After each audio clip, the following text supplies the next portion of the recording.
analisis persoalan potensial dalam pemecahan masalah.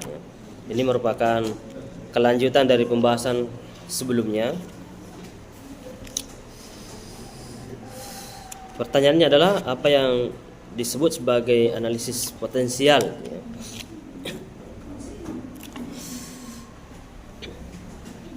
Nah, kira-kira persoalan potensial itu merupakan persoalan yang bisa dianalisa yang mungkin terjadi di masa mendatang.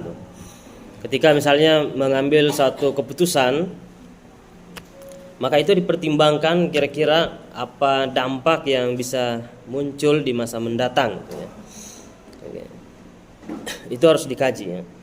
Sama dengan kebijakan pemerintah, ketika pemerintah membuat aturan undang-undang misalnya atau aturan tertentu, maka dia harus mengkaji terlebih dahulu dampak apa yang kira-kira muncul. Sama dengan di perusahaan. Di perusahaan juga seperti itu, harus ada analisisnya. Nah, di dalam mencapai suatu tujuan tidak cukup hanya sekedar impian atau mimpi gitu ya. Meskipun banyak inovasi dan pembaruan atau penemuan berawal dari mimpi ya, mimpi yang besar, tapi dalam mencapai itu harus ada perencanaan dan persiapan ya, menuju keberhasilan. Jadi ada dua hal yang paling pokok adalah merancang dan persiapan itu ya. Dua hal itu merupakan langkah strategis dalam mencapai suatu impian atau tujuan itu ya. Ada pepatah yang mengatakan siapa yang gagal berencana maka dia merencanakan kegagalan itu ya. Itu sangat pentingnya manajemen atau sangat pentingnya analisis persoalan atau problem solving. Siapa yang gagal dalam merencana ya, tidak punya rencana, yang penting berjalan begitu saja gitu kan. Ditanya apa rencanamu, yang penting mengalir seperti air ya di sungai gitu ya. Nah,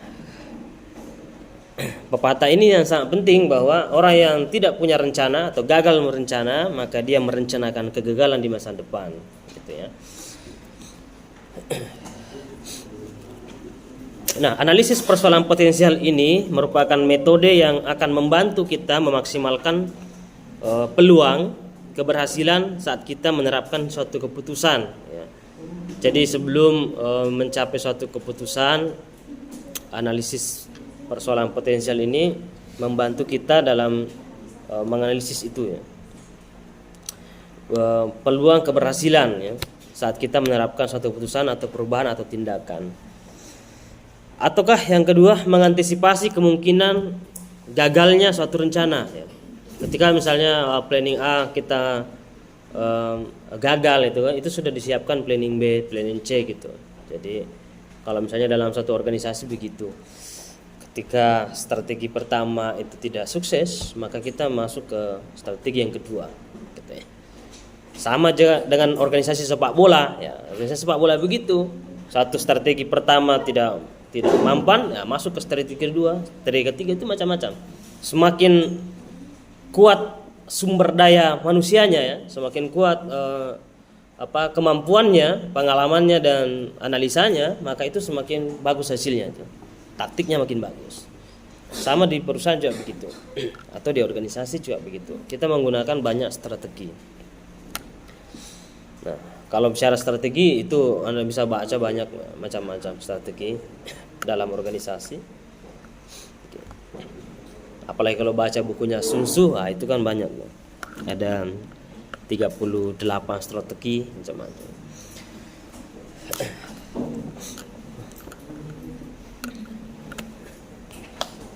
Oke, kemudian selanjutnya ada beberapa proses analisis persoalan potensial ya. Tadi beberapa sudah disampaikan oleh temannya mengenai langkah-langkah dalam menyelesaikan persoalan. Tapi ada juga langkah yang lain atau proses analisis persoalan potensial. Yang pertama, merumuskan rencana ya. Ini adalah langkah pertama. Oke. Dalam analisis persoalan potensial ini langkah pertama adalah merumuskan rencana. Rencana yang baik dirumuskan secara detail ya. mempertimbangkan ruang lingkup dan kompleksnya suatu rencana itu. Misalnya mengajukan pertanyaan apa rencana yang akan dijalankan gitu. Kemudian yang kedua, di mana rencana itu dijalankan. Yang ketiga, kapan rencana itu dilaksanakan. Oke. Yang keempat, berapa luas rencana tersebut ya.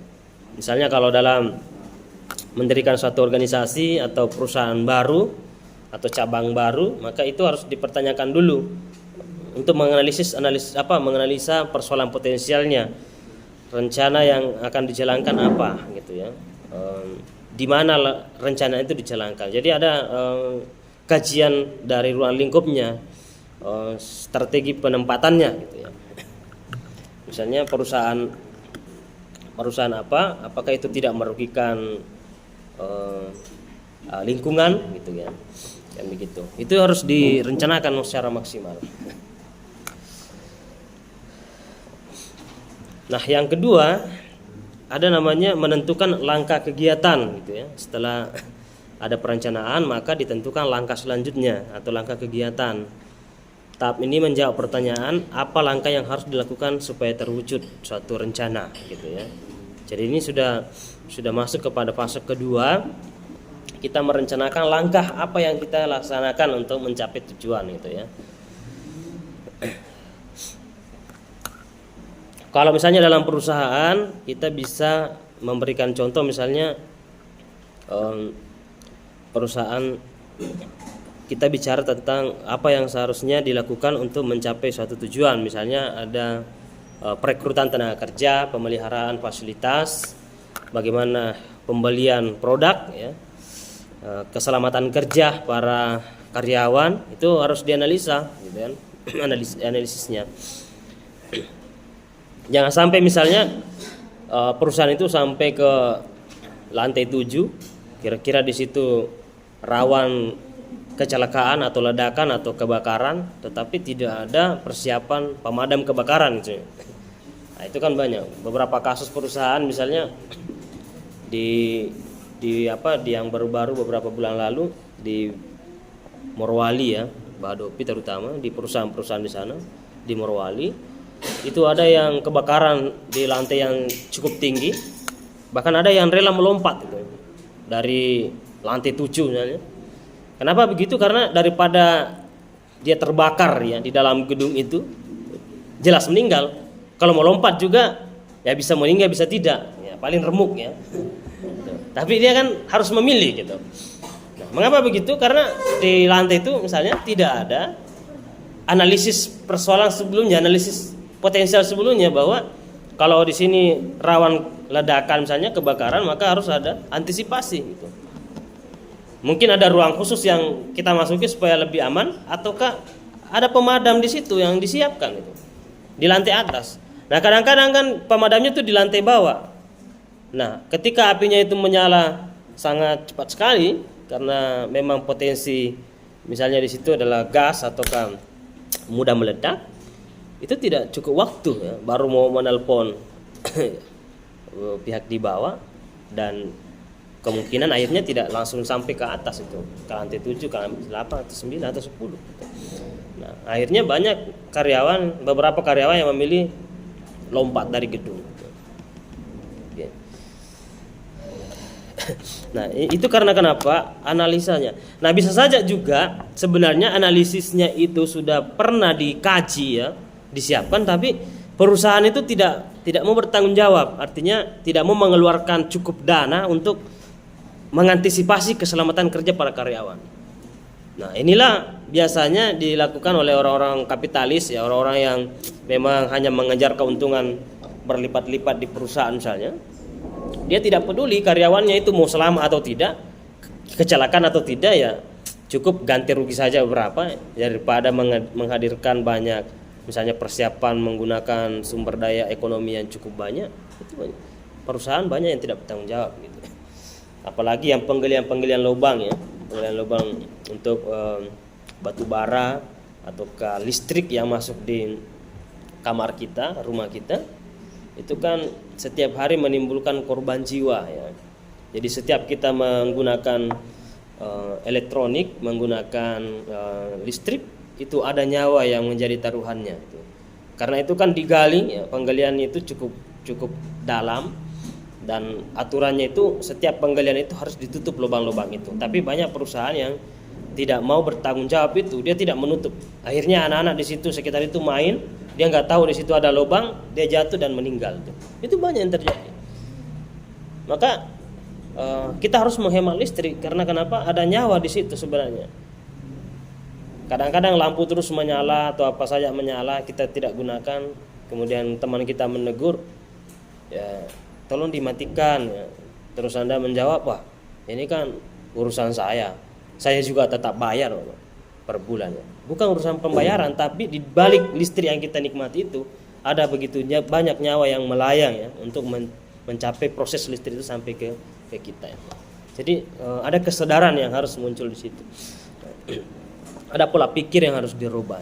Nah, kadang-kadang kan rencana seperti itu sebenarnya sudah ada tapi tidak dilaksanakan. Kemudian yang ketiga, mengenali langkah kritis.